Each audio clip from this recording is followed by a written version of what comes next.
जय सिया राम। आगामी 13 जुलाई को एक बड़ा विशेष दिन आ रहा है, गुरु पूर्णिमा। और आप में से बहुत सारे भक्तों को इस दिन का विशेष तौर पर इंतज़ार रहता है, और ख़ास करके जो लोग गुरु की कृपा से आगे बढ़ना चाहते हैं, और बगैर गुरु की कृपा के आगे बढ़ भी व्यक्ति कहाँ पाता है। इसलिए ये विशेष दिन है, और इस विशेष दिन की कैसे हम तैयारी करें, क्या क्या वो खास उपाय करें जिससे कि हमारे प्रगति के रास्ते खुल सकें, हम प्रगति के पथ पे अग्रसर हो सकें। और इसे बताने के लिए हमेशा की तरह आपके चिर परिचित ज्योतिषाचार्य डॉक्टर रजनीकांत श्रीवास्तव जी उपस्थित हैं। स्वागत है आपका आचार्य जी। जय श्री राम। आचार्य जी, गुरु पूर्णिमा बड़ा विशेष दिन है, बड़ा विशेष महत्व है, क्या खास बता रहे हैं? जय श्री राम, जय हनुमान जी। दोस्तों, गुरु पूर्णिमा क्यों मनाई जाती है, हम पहले उस पे आते हैं। गुरु किसको माना जाए, किसको नहीं माना जाए। सबसे पहले बनाया गुरु पूर्णिमा जो है हर साल की भांति, और एक शुरू से ही आ रही है कि हम लोग शुक्ल पूर्णिमा के दिन आषाढ़ की मनाते आ रहे हैं। वेद व्यास जी का इसमें हम लोग मान कर चलते हैं कि उस दिन उनका जन्म दिवस है। अच्छा। वेद व्यास जी का, और उनको गुरु माना गया है, और उन्होंने 4 वेद और पुराण वेद व्यास जी के द्वारा ही है। तो इसलिए गुरु जी का आदर करने के लिए, सम्मान करने के लिए, पूजन करने के लिए एक परंपरा आ रही है, जिस परंपरा को हम लोग निभाते रहे हैं। देखिए, आप भी जानते हैं कि बिन गुरु ज्ञान नहीं होता। चाहे आप बुकिश नॉलेज कितने भी कर लें, लाइब्रेरी भर लीजिए, लाइब्रेरी में बैठे रहिए, किताब पढ़ के बहुत ज़्यादा ज्ञान नहीं होता। आपके लिए क्या उचित है, ये तो गुरु जी बताएं। ये तो गुरु जी ही बताएंगे। अब आगे कि गुरु किसे कहते हैं। सबसे पहले देखिए, गुरु वो होता है जिसमें गरूर न हो, और आपके गरूर को मिटा दे, आपके बुराई को मिटा दे, आपका पथ प्रदर्शक बने, वही सच्चा गुरु है। ये तो जनरल बातें हो गई। अब आइए, सबसे पहला गुरु हम लोग का कौन होता है जी? मनुष्य जब पैदा होता है तो उसका सबसे पहला गुरु उसकी माँ ही होती है। बच्चा सर्वप्रथम जो सीखता है, बोलना, चलना या जो भी एक्टिविटी करता है, वो माँ का अनुकरण करता है। फिर घर में जो लोग होते हैं, परिवार, तभी तो हमने अभी किसी वीडियो में बताया कि family is the internal school of the social life, बताया गया ना। तो उस घर का जो माहौल होता है वो बच्चा वहीं से सोचता। पहला गुरु तो माँ हो गई, दूसरा घर परिवार हो गया, तीसरा जिसके साथ संगत में वो रहता है, जिस समाज में रहता है। उसके बाद आती है पाठशाला, जिसे स्कूल बोलते हैं, स्कूल के टीचर। फिर कॉलेज के, जो जिस कॉलेज में पढ़ता है, फिर प्रोफेशनल कोर्स करने जा रहा है, जैसे MBA कर रहा है, या डॉक्टरेट कर रहा है, या टेक्निकल किसी इंस्टीट्यूट में है, तो उस इंस्टीट्यूट के जो है लेक्चरर, प्रोफेसर, टीचर, जो भी इंस्टीट्यूट के हैं, वो उसके गुरु हैं।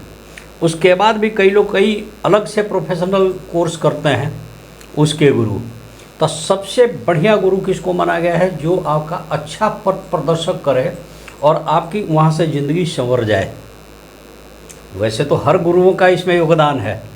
किसी ने आपको क लिखना सिखाया, किसी ने A अल्फ़ाबेट सिखाया, किसी ने उसके नाम की स्पेलिंग लिखना सिखाया, किसी ने करेक्ट प्रोनाउंसिएशन बताना सिखाया।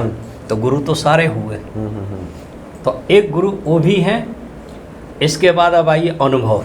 गुरु के साथ अनुभव का बहुत ज़्यादा। तो गुरु जी जो होते हैं वो अपने अनुभव को शेयर करते हैं, और अपने अनुभव के आधार पे, अपने विद्वता के आधार पे अच्छी गाइडलाइंस देते हैं, जिससे उसका बहुत ज़्यादा लाइफ सुधरती है। तो वो सच्चे गुरु हैं। अब जैसे मैं हूँ, मैं एस्ट्रोलॉजर बना, कोई तो मेरा गुरु होगा ही, किसी ने तो सिखाया। ये बात दूसरी है कि मैंने वास्तु कहीं और सीखी, वास्तु में भी 6 गुरु पकड़ा। ज्योतिष का कोर्स सीखा तो ये ज्योतिष रत्न कहीं और किया, भास्कर सपोज कहीं और किया, PhD कहीं और की। अच्छा आचार्य जी, चूँकि 5 प्रकार के ऋणों की भी चर्चा की जाती है। हाँ, उसमें गुरु ऋण भी होती है। गुरु ऋण भी है। हाँ जी। तो क्या ये जो गुरु पूर्णिमा है, ये ऋण उतारने का भी एक विशेष दिन है? मैं उस बात पर भी आ रहा हूँ। अब मैं आपको बता रहा हूँ कि गुरु पूर्णिमा के दिन जो 13 जुलाई को पड़ रही है, उस दिन हमें क्या करना चाहिए। सबसे पहले गुरु का, अपने गुरु को, जिसको आप गुरु मानते हैं, उनका पूजन किया जाता है। पूजा किसकी की जाती है? जिससे हमें लाभ मिले। थोड़ा सा और स्पष्ट कर दीजिए, क्योंकि आपने ही खुद कहा कि ढेर सारे गुरु होते हैं, हाँ घर से शुरुआत होती हाँ, है। हाँ जी। लेकिन गुरु तो ऐसे में तो आदमी कंफ्यूज हो जाएगा, हाँ, संशय में आ जाएगा। नहीं, कोई तो कोई मैं- एक गुरु होना चाहिए। हाँ, तो वही ना, जिस जो लास्ट का आपका गुरु है, जिसके कारण आपकी ज़िंदगी संवर गई, जहाँ से आपके ज़िंदगी ने उछाल ली और जो आपके ज़िंदगी का रास्ता ही सबसे जुदा करके सबसे अच्छा बना दिया और आपकी लाइफ वहीं से संवरनी शुरू हो गई। आप उसको गुरु मान लिए, तो अब आपका उसका पूजन करें गुरु पूर्णिमा और के कोई नहीं मिल रहा है तो कृपा करो गुरुदेव की नाई। हाँ जी, हनुमान तो जी हैं। आप गुरु जी की पूजा करेंगे। अब गुरु जी के घर या तो आप जाएं या गुरु जी को निमंत्रित करें। अब एक गुरु जी के 20 शिष्य हैं, तो कोई ज़रूरी नहीं कि गुरु जी 20 शिष्य के घर चले जाएं। तो आपको गुरु जी के घर जाना चाहिए। अब जा रहे हैं तो मिठाई लेके जाना चाहिए, फूल पत्ती लेके जाना चाहिए, उनके लिए कपड़े लेके जाना चाहिए, उनके लिए जो भी गुरु जी के काम की चीज़ें हैं आप ले जाइए, आदर प्रकट कीजिए, स्नेह प्रकट कीजिए। सेंस ये है। गुरु बृहस्पति महाराज देवताओं के गुरु हैं और राक्षसों के गुरु शुक्राचार्य जी हैं। अब आपके जन्म कुंडली में अब यहाँ पे भी देखिए मतभेद है ज्योतिषाचार्य में।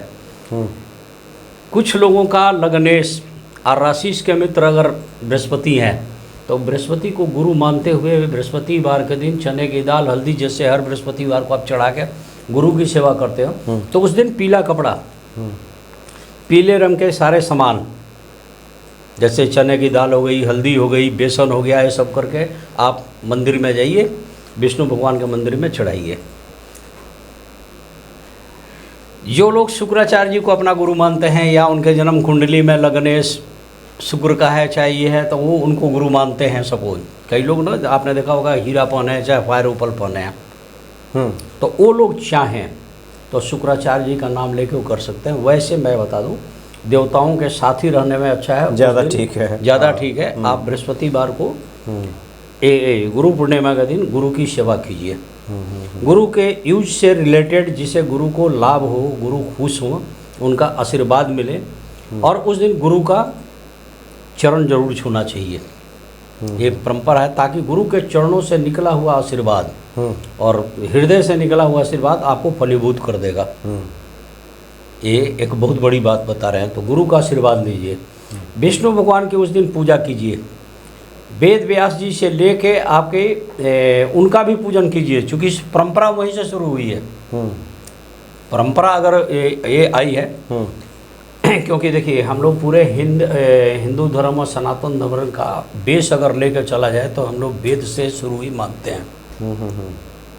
जो चारों वेद हैं, पांचवा तो हम लोग का पुराण ही आ गया, जो 18 पुराण ले गए। अच्छा आचार्य जी, जो लोग आपकी बातें सुन रहे हैं, जो भक्त, आमतौर पे देखिए, गुरु शिष्य परंपरा तो एक संगीत में दिखाई देता है, अन्य जगहों पे तो दिखता नहीं है। थोड़ा सा ये स्पष्ट कर दीजिए कि अगर गुरु दोष अगर आ गया है किसी के भीतर, तो क्या लक्षण दिखता है?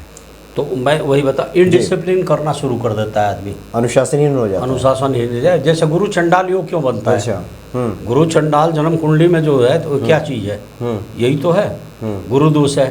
या बृहस्पति का नीच होके और षष्ठम भाव में बैठ जाना, चाहे ऐसे जगह पर बैठ जाना जिससे उसके लग्नेश की मित्रता ना हो और उसके राशि को या लगन को हमेशा नुकसान रहे।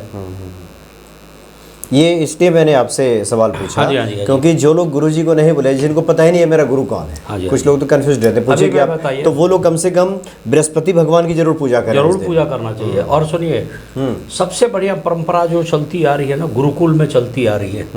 गुरुकुल के स्कूल हैं, विश्वविद्यालय जो भी गुरुकुल के हैं, आप वहाँ आज भी ये प्रचलन चलती है। जो आप बोल रहे हैं ना, गीत संगीत की वहाँ भी चलती है, हमारे ज्योतिष में भी चलती है।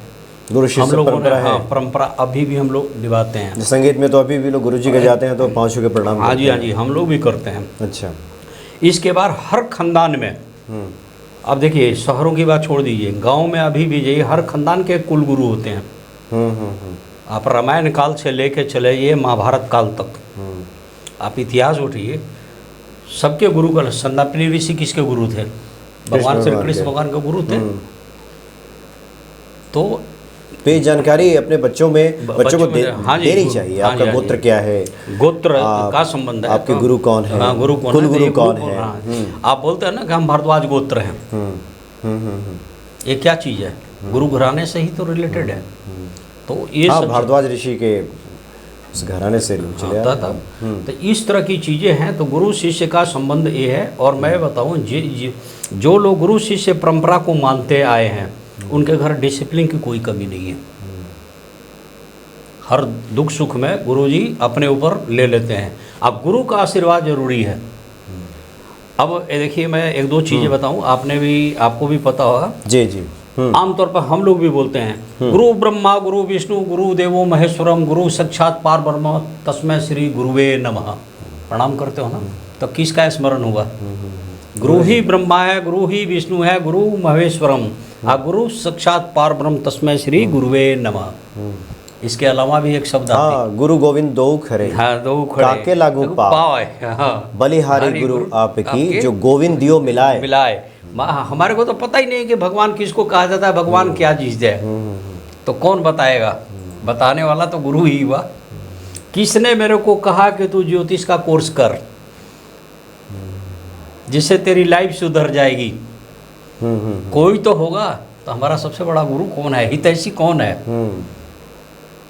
अगर एकलव्य को तीर चलाना आया तो कोई तो मार्गदर्शक रहा, चाहे प्रत्यक्ष में चाहे अप्रत्यक्ष में, किसी को तो माना, जहाँ से प्रेरणा ली। अर्जुन अगर सर्वश्रेष्ठ धनुधर बने तो क्यों बने? आज गुड़गांव को हम लोग गुरुग्राम बोलते हैं, तो गुरु का गांव ही तो है वो। तो गुरु कौन थे? अब महाभारत तो पढ़े हैं ना, गुरु द्रोणाचार्य कृपाचार्य, इन लोगों का नाम आता है ना। ये गुरु थे जिन्होंने उस योग्य बना दिया पांडवों को कि उन्होंने महाभारत जैसी चीज़ में सबके विजय हासिल की। तो गुरु की परंपरा ऐसी जा रही है। तो हम लोगों को गुरु पूर्णिमा के दिन बृहस्पति से रिलेटेड, मैंने गुरु जी के रिलेटेड, उनके लिए मिठाई हो गया, पकवान हो गए, खाने पीने से रिलेटेड, चाहें तो अन्न, धन, वस्त्र, ये सब चीज़ें ले जाकर गुरु जी को समर्पित करना चाहिए। आप अगर पुरानी बात याद करें, जब गांव में हम लोग पढ़ते हैं, आप भी शायद गांव से बिलोंग करते हैं, एक होता था ना, हम लोग चलाते थे लकड़ी, चकचंदा बोलते थे। नहीं, ऐसे हम लोग लकड़ी का वो खेलते थे। अच्छा, याद है? उसके बाद घर घर गुरुजी के साथ घूमते थे, दरवाजे दरवाजे। हर घर से कुछ ना कुछ मिलता था। कोई धान दे देता था, कोई मक्का देता था, कोई पैसे देते थे। जाता किसके पास था? गुरुजी के पास। गुरुजी के पास। ये परंपरा आज भी गुजरात में मेंटेन है। अच्छा, डांडिया शायद बोलते हैं, डांडिया शायद बोलते हैं इसको, जो नहीं लकड़ी जी हाँ जी बिल्कुल, वो डांडिया तो गुजरात में बोलते हैं। उधर ऐसा नहीं बोलते, उत्तर पूर्व साइड में चकचंदा ही बोलते थे। हमारे साइड में जहाँ तक मेरे को याद है, अब बहुत बच्चा था, अब तो याद ही नहीं है। तो वो सब चीज़ है। तो गुरु शिष्य की परंपरा को कायम करना है तो गुरु पूर्णिमा के दिन गुरु का स्मरण कीजिए, गुरु से मिलिए, गुरु के पाँव छूइए, गुरु जी से रिलेटेड जो भी आपकी सामर्थ्य है, अकॉर्डिंग टू योर कैपेसिटी, आप उनको डोनेट कीजिए, उनको खुश दीजिए, उनका आशीर्वाद प्राप्त कीजिए। बड़े बुजुर्गों का पाँव छूइए, वो भी गुरु बराबर है। माता पिता के चरण छूइए, वो भी गुरु बराबर हैं। आपको आशीर्वाद मिलेगा। शुक्रिया। आप विष्णु भगवान, आज समस्त सृष्टि के सबसे बड़े गुरु कौन है? भगवान शिव। आप उनको भी प्रणाम कीजिए, वो भी गुरु जी हैं। तो गुरु, जिसके जन्म कुंडली में गुरु चंडाल दोष लग गया है, बृहस्पति नीच का है, या उसके कुंडली में सौभाग्य के कारक ग्रह जो है वो साथ नहीं दे रहे हैं, गुरु की पूर्णिमा के दिन गुरु की विधिवत पूजा करें, गुरु जी को चढ़ाए, उनको भेंट स्वरूप कुछ दे, उनका आशीर्वाद ले, बड़े बुजुर्गों का ले ले। बड़े बुजुर्ग अपना ही घर खानदान का नहीं, चाहे किसी भी जाति का हो, कोई भी हो, आपके सामने अगर पड़ा है तो उसकी जो सेवा आप कर सकते हैं उसको करिए। यहाँ तक कि वृद्ध कोई भिखारी है, भूखा बैठा हुआ है, मंदिर के दरवाजे पर कोई है, आप उसको खिलाइए। कहा गया है कि उस दिन किसी गरीब से गरीब ब्राह्मण को गुरु मान करके, बृहस्पति जी का स्वरूप मान के, उसकी पूरी विधिवत पूरा अन्न धन वस्त्र दे के पूजा किया जाता है। गुरु कितना भी आपके जन्म कुंडली में खराब हो, एकदम सही हो जाएगा। ये आपने सुना होगा। हाँ, ब्राह्मणों को पृथ्वी का देवता भी हाँ, पृथु का जो शास्त्रों में कहा गया है।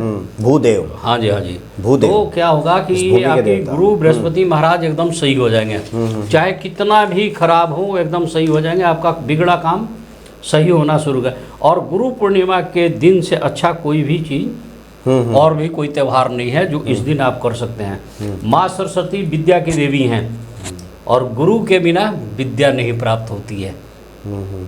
जी, ये ध्यान रखिएगा, दोनों का एक दूसरे से काफ़ी संबंध है। तो मैंने आपको बताया, पहला जो गुरु है हमारी माँ है, दूसरा हमारे परिवार के अभिभावक गण, गार्जियन जिसको बोलते हैं, जिनके अनुसरण में, चाहे जिनको देख के हम पले और सीखे, बोलना सीखे, लिखना सीखे, चलना सीखे। चलना भी क्या बच्चा अपने आप सीख लेता है, कोई तो उंगली पकड़ के चलाता ही है, वो भी एक गुरु है। इसी तरह प्रोफेशनल लाइफ में आप आए, स्कूल में पेन चलाना किसी ने सिखाया, लिखना सर है, पहली क्लास में गए, दूसरी में गए, मैट्रिक में गए, इंटरमीडिएट में गए। हमारे को तो मैट्रिक इसलिए आता है कि हम लोग मैट्रिक हमारे ज़माने, अब तो शायद 10th को ही मान लिया गया है ना, 10th ही मैट्रिक है यहाँ ना। हमारे टाइम मैट्रिक कुछ और था। क्या था? 12 क्लास को बोलते थे। अच्छा, 12वीं करने के बाद। हाँ, अच्छा, ठीक है जी। तो इस तरह से कई चीज़ें थी। तो इस तरह से तो हमारा जो अब जैसे हमारे ज्योतिष में, ज्योतिष के प्रोफेशनल गुरु हैं। अब जैसे कई लोग हैं, डॉक्टर HS रावत जी से हमने बहुत कुछ सीखा, अनिल बत्सी जी से सीखा, कैप्टन लेखराज जी से मैंने सीखा। जो बड़े बड़े जो ज्योतिषाचार्य, उनके सेमिनार में, गोष्ठी में जहाँ मुलाकात हुई, डिस्कस मैंने सीख गया। और हमने, आपको मैं बता दूं कि हमने अपने दिल से शिव जी को गुरु मान लिया था। शिव जी को हमने गुरु मान लिया, शिव जी से लेते रहे। हनुमान जी को अपने सखा माना था, मैंने अभी भी मानते आ रहे हैं। और विनती दिल में बैठाया किसको? श्री राम जी को। और भक्ति किसके किया? हनुमान जी की। और भाई साहब मेरा एक कामयाब रहा, जिस काम में मैं हाथ लगाया वो काम मेरा सफल होते चला गया। और ऐसे ऐसे काम मैंने इन लोगों की कृपा से किया। लेकिन जो अपने हिंदू रीति रिवाज की चीज़ें हैं वो आज भी मेंटेन कर रहा हूँ। तो मैं आप लोगों से यही विनती करना चाहूँगा और इस चैनल के माध्यम से बताना कि गुरु चाहे कितना भी खराब हो, अपने गुरु का आदर कीजिए। गुरु चाहे जिसको भी मारे, अगर आपके 5 गुरु हैं तो 5 की कर सकते हैं तो करिए, और नहीं तो मेन जिससे आपको जो आपके दिल में बस गए हैं आप उनको लीजिए।